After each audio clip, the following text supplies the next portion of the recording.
Je vous montre la 5e case de ma Blu-ray Tech.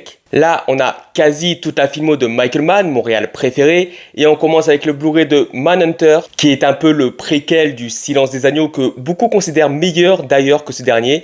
Bon, pour moi, ça a quand même un peu vieilli, mais c'est quand même un film à voir avec Brian Cox de Succession dans le rôle de Hannibal Lecter.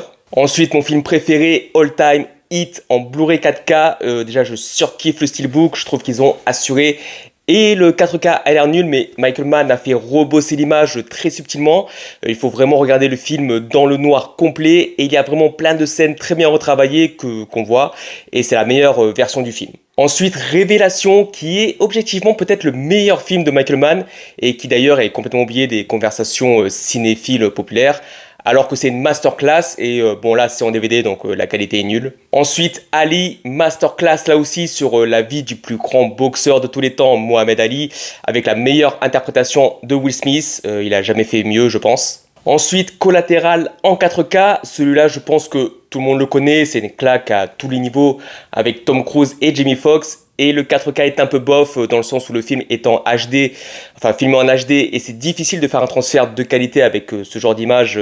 Donc les couleurs sont un peu mieux mais l'image est pas ouf. Ensuite, deux versions de Miami Vice en Blu-ray, la normale et une Director's Cut qui est meilleure je trouve avec principalement un générique de malade. Je surkiffe ce film même s'il a beaucoup de défauts c'est vrai. Ensuite, Public Enemies en Blu-ray, superbe film là aussi avec Johnny Depp en John Dillinger, avec aussi Marion Cotillard.